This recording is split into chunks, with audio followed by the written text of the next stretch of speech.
انہوں نے مجھ سے کہا میں آپ سے وعدہ کر رہا ہوں، آپ نے ایک مرتبہ کیا ہے وہ آپ کا کام تھا، اب ہر سال یہ سیفان بندہ نوازی کرتا رہے گا۔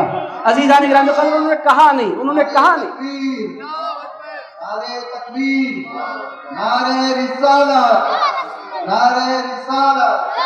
عزیزان گرامی قدر، پھر انہوں نے کہا نہیں۔ وہ 7 سال سے چھٹی کانفرنس ان کی ہے، مسلسل یہ کام پر لگے ہوئے ہیں، لگنے کی ضرورت ہے۔ میرے دوستو، یہ بچے بہکتے کیوں ہیں؟ جب ہم فیل ہیں، بحیثیت باپ ہم فیل ہیں، چونکہ ہمارے پاس دین سیکنڈری ہو گیا ہے۔ میرے دوستو، دین کی ہمارے پاس کوئی ویلیو نہیں رہی۔ عزیزان گرامی قدر، دین ہمیں ورثے میں مل گیا۔ میرے دوستو، جب دین ورثے میں ملتا ہے تو اس کی اہمیت نہیں رہتی، اس کو سمجھنے کے جذبے ختم ہو جاتے ہیں۔ عزیز دوستو، آپ حنفی ہیں، حنفی کیوں ہیں؟ نہیں معلوم حنفی کیوں ہیں۔ امام کون ہے؟ نہیں پتا امام کون ہے۔ آپ حنفی ہیں تو کیوں ہیں؟ باپ کے پاس کوئی جواب نہیں ہے۔ میں حنفی کیوں ہوں؟ میں اس واسطے حنفی ہوں، میرے بابا حنفی تھے۔ یہ کوئی آنسر نہیں ہے۔ اب بچے ان باتوں پر نہیں چلیں گے۔ میرے دوستو، یہ نوجوان نسل ہے، یہ سوال کرنے والی نسل ہے، ٹیکنالوجی کا دور ہے۔ آپ ڈرا کر کسی کو اپنے مسلک پر نہیں چلا سکتے، آپ کو اپنے مسلک کو پروف کرنا ہوگا، پہلے خود اسٹڈی کرنا ہوگا۔ اگر اسٹڈی نہیں کر سکتے تو کم سے کم علماء کی مجلسوں میں بیٹھے، اللہ والوں کی صحبتوں میں بیٹھے، ان سے جاننے کی کوشش کریں۔ بہرحال عزیزان گرامی قدر، افسوسناک صورتحال یہ ہے، امت مسلمہ کا ایک بہت بڑا طبقہ وہ حنفی ہے، مگر حنفی کیوں ہے اسے نہیں پتا۔ عزیز دوستو، تعارف کی ضرورت ہے امام اعظم ابو حنیفہ کے، اسی لیے آج کی کانفرنس ہے۔ 1-2 مثالیں رکھتا ہوں بہت تیزی سے، پھر باتیں میں ختم کر رہا ہوں۔ عزیز دوستو، امام اعظم ابو حنیفہ کی للہیت کا عالم کیا تھا؟ قرآن کی قدردانی کے حوالے سے بات نکلی، ایک اور بات عرض کر دیتا ہوں۔ ہمارے پاس پڑھانے کے لیے ہمارے بچوں کو استاد آتے ہیں۔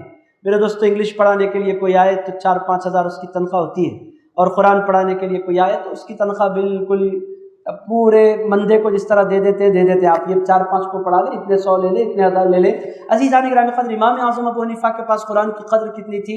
امام اعظم ابو حنیفہ کے صاحبزادے حضرت حماد کو ان کے استاد نے بسم اللہ پڑھائی، الف با تا سا بھی نہیں، پہلے دن بسم اللہ پڑھائی اور تعارف دیا کیا کیسے کیسے پڑھنا ہے۔ بسم اللہ پڑھاتے ہی حضرت امام اعظم ابو حنیفہ نے ان کی خدمت میں 1000 درہم پیش کر دیے۔ انہوں نے فرمایا حضرت یہ 1000 درہم کس کے ہیں؟ ارشاد فرمایا یہ بسم اللہ پڑھانے کے ہیں۔ انہوں نے فرمایا حضرت یہ 1000 درہم کا مطلب آپ بولیں گے 1000 روپیے، 1000 روپیہ نہیں 10 لاکھ روپیے، 10 لاکھ روپیہ آپ سمجھے، 10 لاکھ روپیز بسم اللہ پڑھانے پر۔ انہوں نے کہا حضرت یہ بہت زیادہ ہوتے ہیں، میں نہیں لے سکتا۔ اور حضرت امام اعظم نے فرمایا تم نے جو پڑھایا ہے اگر میرے پاس اس سے زیادہ ہوتا تو بھی دے دیتا، چونکہ جو بسم اللہ ہے پوری دنیا کے سارے خزانے مل کر بھی بسم اللہ کا مقابلہ نہیں کر سکتے۔ عزیزان گرامی قدر، یہ قرآن کی قدر دانی ہے امام اعظم ابو حنیفہ کے پاس۔ میرے دوستو، للہیت کیا ہے؟ ایک حکایت سناتا ہوں امام اعظم ابو حنیفہ کی زندگی سے، الخیرات الحسان آپ اٹھائیں، اس میں انبار لگے ہیں۔ میرے دوستو، کیا کیا سنایا جائے، ان کی ذہانت کیسی ہے، ان کی فطانت کیسی ہے، اللہ تعالیٰ نے ان کو ذہین کیسے بنایا۔ ایک مثال وہ سن لیں۔ اب سیفان بندہ نوازی صاحب بے چین ہونا شروع ہو جائیں گے، مجھے اندازہ ہے ان کی بے چینی کا، مجھے احساس ہے، ختم کر رہا ہوں تیزی سے۔ عزیز دوستو، آپ ذرا اندازہ لگائیں ان کو اللہ نے ذہین کیسا بنایا تھا۔ حضرت امام اعظم ابو حنیفہ، 1-2 مثالیں عرض کرتا ہوں ان کی ذہانت کی۔ اب اس زمانے کے لوگ بھی تھوڑے سے عجیب کام کرنے والے تھے۔ میاں اور بیوی، شوہر باہر سے آیا اور اب باہر سے تھکا ہوا آیا ہے تو بیوی کی ذمہ داری ہے ویلکم کرے۔ بیوی نے آتے ہی شروع کر دیا، اب یہ نہیں لائے، وہ نہیں لائے، تیل کا ڈبہ فلاں۔ اب یہ بھی آیا تھا باہر سے، اور باہر سے آیا غصے میں، دھوپ کے دن تھے، بہت غصے میں آیا تھا، اور بیوی کیا کر رہی تھی، سیڑھی چڑھ رہی تھی، چڑھتے میاں پر گرم، اور میاں تو پھر میاں ہے، شوہر ہے، نامدار ہے۔ عزیزان گرامی قدر، ان کا بھی جلال، ان کا بھی پارا عروج پر آیا۔ بیوی کی ذمہ داری تھی کہ خاموش ہو جائے، وہ خاموش نہیں ہو رہی، بولتے جا رہی ہے۔ اب میاں کا بھی غصہ عروج پر، دونوں کی بحث چلتی رہی، تو سیڑھی پر کھڑے ہو کر بولتی رہی۔ عزیزان گرامی قدر، اسی لیے حضور فرماتے ہیں غصہ آئے کھڑے ہو تو بیٹھ جاؤ، بیٹھے ہو تو لیٹ جاؤ، لیٹنے والا غصہ کر ہی نہیں سکتا۔ آپ آزما کر دیکھ لیں، آپ جب غصے میں آتے ہیں لیٹے ہوتے ہیں تو بیٹھ جاتے ہیں، اور زیادہ غصے میں آتے ہیں تو بیٹھے ہوتے ہیں تو کھڑے ہو جاتے ہیں۔ عزیزان گرامی قدر، غلطی کیا ہوئی، یہ بھی کھڑا ہے وہ بھی کھڑی ہے، وہ سیڑھی پر کھڑی ہے، یہ زمین پر کھڑا ہے۔ اب یہ سنتے پارا اس قدر چڑھا، اب انداز دیکھیں آپ طلاق دینے کا۔ یہ سیکھنا نہیں ہے، امام کی ذہانت کے لیے میں آپ کو سنا رہا ہوں، یہ سیکھنے کی چیزیں نہیں ہیں عزیزان گرامی قدر، سمجھنے کی چیزیں ہیں۔ سیڑھی پر چڑھی ہے، اب شوہر کا غصہ دیکھیں آپ۔ شوہر نے کہا سن، اگر تو ایک سیڑھی اوپر چڑھی تو تجھ پر طلاق، اور اوپر نہیں چڑھ سکتی انہیں۔ اس کے بعد اس نے کہا اگر تو ایک سیڑھی نیچے اتری تو بھی تجھ پر طلاق۔ آ گیا تھا غصہ، بحران ہو گئی، اب رونا شروع کر دیا اس نے، یہ تو گڑبڑ ہو گئی، کب تک سیڑھی پر رہے گی ایک عورت؟ عزیزان گرامی قدر، چڑھی تو بھی طلاق، اتری تو بھی طلاق، بحران ہو گئی، رونا شروع کر دیا۔ محلے کی عورتیں آ گئی، کیوں رو رہی ہے، کیا ہوا، کوئی انتقال؟ نہیں، میں اوپر چڑھوں تو طلاق ہے، نیچے اتروں تو طلاق ہے، مر جاؤں گی اگر اس کو چھوڑنا نہیں چاہتی، میں اس سے پیار کرتی ہوں۔ غصہ اسے بھی آیا، غصہ مجھے بھی آیا، مگر میں طلاق نہیں چاہتی۔ اب یہ بھی پریشان ہو گیا، بولنے کو تو اس نے بول دیا تھا۔ اب مختلف علماء کے پاس گیا، وہ سیڑھی پر کھڑی ہے، اتر بھی نہیں رہی ہے، چڑھ بھی نہیں رہی ہے، کیا کرے تو کیا کریں؟ کتنا خطرناک سچویشن ہے۔ عزیزان گرامی قدر، لوگ پھرتے رہے، ہر عالم نے کہا بھائی وہ تو اترے گی یا چڑھے گی، جب بھی وہ اترے گی یا چڑھے گی طلاق تو ہو کر رہے گی، اب اس کے بچنے کے کوئی چانس نہیں۔ حضرت امام اعظم ابو حنیفہ کا دور تھا، لوگ دوڑے دوڑے امام کے پاس آئے۔ امام اعظم ابو حنیفہ نے فرمایا دو تین طاقتور لوگوں کو لو، سیڑھی کو پکڑو، زمین پر رکھ دو۔ لوگوں نے کہا اس کے ساتھ، فرمایا اس کے ساتھ۔ ارشاد فرمایا زمین پر رکھ دیں گے تو کیا ہوگا؟ امام اعظم نے فرمایا جب زمین پر رکھ دیں گے نہ وہ چڑھ سکتی ہے نہ اتر سکتی ہے، بازو ہٹ جائے گی، طلاق ختم ہو جائے گی۔ عزیزان گرامی قدر، یہ ہے امام اعظم ابو حنیفہ کا علم، یہ اللہ تعالیٰ نے امام اعظم کو ذہانت دی تھی۔ آپ ایک اور سن لیں، آپ انجوائے کر رہے ہیں، ایک اور سن لیں۔ ایک خاتون، اس کے ہاتھ میں گلاس ہے، پھر لڑائی شروع۔ عزیز دوستو، آپ بولیں گے کہ لڑائیاں ہوتے رہتی ہیں، میرے دوستو مغل اعظم فائٹ جو تھی وہ ختم ہو گئی، اگر بیاہ بیوی کی لڑائی کبھی ختم نہیں ہوئی۔ عزیزان گرامی قدر، یہ ہر گھر میں ہونے والی لڑائی ہے، اور عزیز دوستو شادی شدہ زندگی کا مزہ بھی ہے، یہ لڑنا پھر ملنا، پھر اس کے بعد پھر یقینی طور پر محبتوں میں اضافہ ہوتا ہے۔ عزیزان گرامی قدر، بہرحال ایک خاتون تھی، اس کے ہاتھ میں گلاس، اور پھر لڑائی شروع، پی بھی نہیں رہی ہے غصے سے اور بولتے جا رہی ہے۔ شوہر نے کہا تو یہ پانی پی تو تجھ پر طلاق، پانی پھینکی تو تجھ پر طلاق، پانی کا اگر کسی کو پینے کے لیے دی تو بھی تجھ پر طلاق۔ اب یہ بیچاری کرے گی تو دو ہی تین راستے اس کے پاس ہے، کسی کو دے وہ پی لے، اگر کوئی پی لے تو تجھ پر طلاق، تو خود پی لے تو تجھ پر طلاق، تو پھینکے تو تجھ پر طلاق۔ امام کی خدمت میں لوگ حاضر ہو گئے، حضرت کیا کریں، وہ تو بیچاری اب مر جائے گی، اس کی تو زندگی ہے۔ امام اعظم ابو حنیفہ رضی اللہ تعالیٰ عنہ نے فرمایا کچھ مت کرو، ایک سوکھا کپڑا لاؤ جو پانی کو جذب کرتا ہے اور گلاس کے اندر ڈال دو، پانی جب وہ آ جائے گا اس کے اندر تو نچوڑ دو، نہ وہ پیے گی نہ کسی کو پینے دے گی نہ پھینکے گی، طلاق سے بچ جائے گی۔ عزیزان گرامی قدر، یہ ذہانت اللہ تعالیٰ، اگر ایسے واقعات آپ سنیں تو آپ حیرت زدہ ہو جاتے ہیں کہ کیسا۔ اسی لیے کہتے ہیں کہ پوری دنیا کے جتنے علماء ہیں ان ساروں کی ذہانت اگر ایک پلڑے میں رکھ دی جائے، تنہا امام اعظم کی ذہانت ایک پلڑے میں رکھ دی جائے، وہ پلڑا بھاری ہوگا جس میں امام اعظم ابو حنیفہ کی ذہانت رکھی جائے گی۔ عزیزان گرامی قدر، امام شافعی فرماتے ہیں نحن عیال ابی حنیفہ فی الفقہ، فرماتے ہیں لوگوں ہم بچے ہیں، ہم جتنے فقہ پر کام کرنے والے ہیں ہم بچے ہیں۔ لوگوں نے پوچھا آپ کے بابا کا نام کیا ہے؟ ارشاد فرمایا پوری دنیا کے سارے سمجھنے والوں کے بابا کو امام اعظم ابو حنیفہ کہتے ہیں، ہم سارے کے سارے بچے ہیں، اگر سمجھ کسی کے پاس ہے۔ حضرت امام مالک نے فرمایا تھا جب امام اعظم نے ان سے ملاقات کی، فرمایا لوگوں اللہ نے ان کو ایسی عقل دی ہے کہ اگر یہ لکڑی کے کسی پلر کی طرف اشارہ کرے اور فرمائے یہ سونے کا ہے، پوری دنیا ایک طرف ہو جائے وہ اسے سونے کا ثابت کر کے رہتے ہیں۔ اللہ تعالیٰ نے ان کو ایسی ذہانت دی۔ میرے دوستو ذہانت کے ساتھ ساتھ للہیت بھی تھی، تقویٰ بھی تھا، بزرگوں کا ادب بھی تھا۔ عزیزان گرامی قدر، کیا کچھ امام اعظم ابو حنیفہ کے اندر نہیں رکھا تھا؟ چونکہ حضرت غریب نواز نے ان کی پیروی نہیں کی ہے۔ میرے دوستو تقوی کی ایک آدھ مثال رکھتا ہوں، بات ختم کر رہا ہوں۔ آپ بولیں گے 20 منٹ سے آپ بات ختم کرتے جا رہے ہیں اور کھینچتے جا رہے ہیں، یہ وعدہ خلافی ہو رہی ہے۔ میرے دوستو ایک دو باتیں سن لیں، واقعی بات ختم۔ عزیز دوستو للہیت کا عالم کیا ہے؟ حضرت یزید بن لیث ایک بزرگ گزرے ہیں، وہ کوفے کی جامع مسجد کے مؤذن تھے۔ وہ خود ارشاد فرماتے ہیں کہ حضرت امام اعظم تشریف لائے عشاء کی نماز میں، یہ آپ دل لگا کر سنیں، آپ کو اس سے قرآن سے اٹیچمنٹ بھی معلوم ہوگا اور ہمارے امام کی للہیت کیا ہے اس کا بھی اندازہ ہوگا۔ وہ فرماتے ہیں کہ ہمارے امام تشریف لائے عشاء کی نماز میں، سورۃ الزلزال کی تلاوت امام نے کی، جو نماز پڑھا رہے تھے انہوں نے، نماز ختم ہو گئی، امام نے سنتیں ادا کی اور پھر اس کے بعد نفل ادا کی۔ اس کے بعد امام بیٹھ گئے داڑھی پکڑ کر اور وہ کہتے جا رہے تھے فَمَن يَعْمَلْ مِثْقَالَ ذَرَّةٍ خَيْرًا يَرَهُ وَمَن يَعْمَلْ مِثْقَالَ ذَرَّةٍ شَرًّا يَرَهُ۔ میرے دوستو یہ جتنے یہاں بیٹھے ہیں تقریباً مسلمانوں کو یہ آیتیں یاد ہیں، اگر ہم پڑھتے ہیں تو ہم پر کوئی اثر نہیں ہوتا، چونکہ ہم نہ سمجھتے ہیں نہ ہمارے اندر اللہ کی وہ محبت ہے۔ میرے دوستو وہ جب پڑھتے ہیں تو اللہ کی محبت میں ڈوب کر اس کا اثر امام اعظم ابو حنیفہ پر کیا ہوا؟ حضرت امام اعظم ابو حنیفہ نے داڑھی تھامی، بیٹھ گئے مسجد کے کونے میں اور پوری اب اس کے بعد شروع کیا فَمَن يَعْمَلْ مِثْقَالَ ذَرَّةٍ خَيْرًا يَرَهُ وَمَن يَعْمَلْ مِثْقَالَ ذَرَّةٍ شَرًّا يَرَهُ۔ جو کوئی ذرہ برابر خیر کرے گا قیامت میں اس کو دیکھے گا، اور جو کوئی ذرہ برابر شر کرے گا قیامت کے دن اللہ وہ بھی اس کو دکھلائے گا۔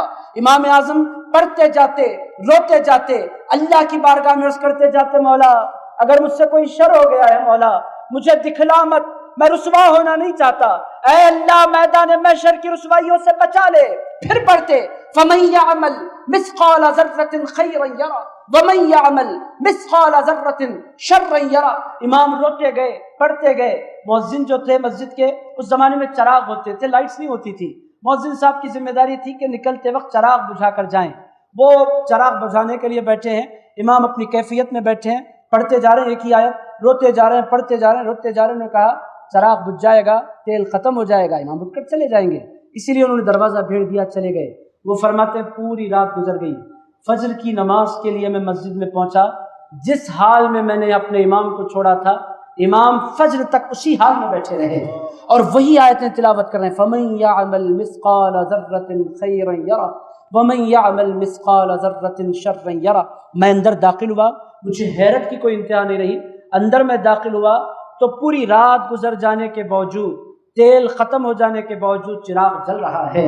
عزیزان گرامی قدر، وہ کہتے ہیں چراغ جل نہیں رہا تھا، اللہ نے امام کے لیے چراغ کو جلا دیا تھا۔ عزیزان گرامی قدر، یہ ہیں ہمارے امام اور یہ ہے ان کی للہیت۔ عزیز دوستو، ہماری ذمہ داری ہے، نوجوانوں، میرے بھائیوں، آپ کے اپنے اطراف و اکناف میں، اپنے ملنے جلنے والوں میں، آپ اگر ان کو گالی دیں گے، ہمارے پاس طریقہ کیا ہے؟ اگر کوئی غلط راہ پر جانے لگتا ہے، ہمارے بھائی بھی، سنی بھائی بھی آسانی سے اس کو نکال دیتے ہیں اپنے سرکل سے۔ میں کھلا عرض کر دیتا ہوں، عزیزان گرامی قدر، ہم کہتے ہیں انہیں پکوڑا ہو رہا ہے، ایسا بولتے ہیں ہمارے بھائی، اور عزیزان پکوڑے کو چھوڑ دو۔ عزیزان گرامی قدر، آپ اس طرح اگر چھوڑیں گے تو پھر لوگ چھٹتے چلے جائیں گے۔ عزیز دوستو، آپ کو حضرت خواجہ نظام الدین اولیاء محبوب الہی کی سنت پر چلنا ہے۔ حضرت خواجہ نظام الدین اولیاء محبوب الہی سے کسی نے پوچھا تھا، حضرت اگر کوئی کسی کی فکر خراب ہے تو کیا مجھ سے ملاقات کریں؟ حضرت خواجہ نظام الدین اولیاء محبوب الہی نے فرمایا تھا، لوگوں سے ملاقات کرو۔ ارشاد فرمایا کیوں؟ ارشاد فرمایا ہم اہل اللہ، ہم مریض سے نفرت نہیں کرتے، ہم مرض سے نفرت کیا کرتے ہیں۔ میرے دوستو، ہمارے پاس ہو کیا رہا ہے، ہم اس کو دور کر رہے ہیں۔ دور کرنا کوئی سلوشن نہیں ہے۔ میرے دوستو، فقہ کی ضرورت کیا ہے، اس کی اہمیت کیا ہے، ہمارے امام کی شان کیا ہے، یہ نوجوانوں کے اندر ڈیلیور کرنے کی یہ وقت کا تقاضا ہے۔ میں امید کرتا ہوں کہ آپ ان باتوں پر غور کریں گے نا انشاءاللہ۔ میرے دوستو، اپنے امام کو سمجھیں، تقلید کی ضرورت کو سمجھیں۔ آخری بات عرض کرتا ہوں، امام کے انتقال کی بات ختم، سن 150 ہجری ہے۔ آپ اگر جائیں بغداد شریف تو میرے دوستو، بغداد کی قسمت یہ ہے کہ بغداد میں غوث اعظم بھی ہیں، امام اعظم بھی ہیں۔ عزیزان گرامی قدر، مجھ گناہگار کو ان دونوں روزوں پر حاضری کی سعادت اللہ نے عطا فرمائی ہے، بغداد شریف میں ہے۔ سن 150 ہجری میں بغداد کی سرزمین پر امام کے انتقال کی گھڑیاں قریب آئیں، صاحبزادے قدموں میں بیٹھے تھے، بابا دنیا چھوڑ کر جانے والے ہیں۔ امام اعظم کی عمر مبارک 70 سال کے آس پاس تھی، بیٹے قدموں میں بیٹھے آنسو بہا رہے تھے۔ امام نے آنکھیں کھولی، فرمایا حماد کیا ہوا؟ کہنے لگے بابا مجھے محسوس ہو رہا ہے کہ اب وقت آ گیا ہے۔ ارشاد فرمایا تم میرے بارے میں فکر مند ہو؟ عرض کیا بابا آپ ہی کے بارے میں فکر مند ہوں۔ ارشاد فرمایا میرے بارے میں فکر نہ کرو، جس کمرے میں تمہارا بابا دم توڑنے والا ہے، اس کمرے کے اس کونے میں تمہارے باپ نے 7000 مرتبہ قرآن مجید ختم کیا ہے۔ میرے دوستو، یہ ہیں ہمارے امام اعظم ابو حنیفہ، 7000 مرتبہ امام اعظم نے قرآن ختم کیا، گئے دنیا سے۔ تو عزیزان گرامی قدر، امام اعظم ابو حنیفہ کی نماز جنازہ 12 مرتبہ پڑھی گئی، اور ایک وقت میں 50 ہزار لوگ، 1 لاکھ لوگ شریک ہوتے۔ دنیا میں سے جنازے کم اٹھتے ہیں۔ عزیزان گرامی قدر، 6 لاکھ کے قریب اس زمانے میں لوگوں کا جمع ہو جانا کوئی معمولی بات نہیں تھی۔ عزیز دوستو، اور امام نے جان کس کی محبت میں دی وہ بھی سن لیں۔ امام اعظم ابو حنیفہ نے جان دی ہے تو اہل بیت اطہار کی محبت میں دی ہے۔ تاریخ گواہ ہے، حضرت امام اعظم ابو حنیفہ اس زمانے میں بنو امیہ کے خلاف، پھر اس کے بعد بنو عباس کے خلاف جو ان کا ظلم ہو رہا تھا، اس کے خلاف امام اعظم ابو حنیفہ نے آواز بلند کی، اور بدلے میں آپ کو جیل میں ڈالا گیا۔ آخرکار امام اعظم ابو حنیفہ زہر دے کر شہید کر دیے گئے۔ بہرحال میرے دوستو، دنیا امام اعظم کا احسان نہیں اتار سکتی۔ علماء تو یہاں تک کہتے ہیں کہ ہر مسلمان پر یہ لازم ہے، چاہے وہ کسی بھی امام کا فالوور ہو، ہر نماز کے بعد اسے دعا کرنی چاہیے امام اعظم ابو حنیفہ کے درجات کی بلندی کے لیے۔ اس پر لازم ہے، کیوں؟ اس واسطے کہ کسی بھی امام کا ماننے والا ہو، فقہ کی بنیاد رکھنے والے چونکہ امام اعظم ہیں، تو فیض امام اعظم کا جاری ہوا کرتا ہے۔ میرے دوستو بہرحال آپ نے بڑی محبتوں کے ساتھ مجھے سماعت کیا۔ میرے پیارے بھائیوں، امام اعظم سے پیار کریں گے نا انشاءاللہ؟ ذرا زور سے کہہ دیں آپ۔ اور میرے دوستو ان لوگوں کو سمجھائیں جو امام سے دور ہو رہے ہیں، امام سے دور ہونے میں سراسر خسران ہے، نقصان ہے، بے برکتی ہے اور بے راروی ہے، گمراہی ہے، اور امام کے قدموں میں نجات ہے، ہدایت ہے، صراط مستقیم کا انعام ہے، 1400 سال کی روش پر چلنے کا انعام اس کو نصیب ہوتا ہے جو امام اعظم کا فالوور ہو جایا کرتا ہے۔ پھر ایک بات میں عرض کرنا چاہوں گا، اگر میرا کوئی بھائی کسی اور تحریک سے متاثر ہو رہا ہے، آپ کے دل توڑنے کے لیے میں نے کوئی بات نہیں کہی، میرے بھائی آنکھیں کھولیے، ان کے راستے پر مت چلیے۔ یہ وہ جماعتیں جو 100 سال 150 سال پہلے بنی ہیں اور نئے فکریں مسلمانوں میں ایجاد کرنا چاہتے ہیں، اس کو چھوڑیے، اس پاکیزہ جماعت کی طرف آئیے جس کی بنیاد امام اعظم تک جاتی ہے، اور امام اعظم کے ہاتھ میں صحابہ کرام کا دامن ہے، اور صحابہ کرام کے ہاتھ میں محمد رسول اللہ کا دامن ہے۔ عزیزان گرامی قدر، اس مبارک چین کو چھوڑ کر در بدر پھرنا بڑی تباہی ہے اور بہت افسوس کی بات ہے۔ اللہ تعالیٰ ہمیں ان چیزوں کو سمجھنے کی توفیق عطا فرمائے۔ صلی اللہ تعالیٰ علی خیر خلقہ سیدنا محمد وعلی آلہ وصحبہ وبارک حالہ الغوث العظیم۔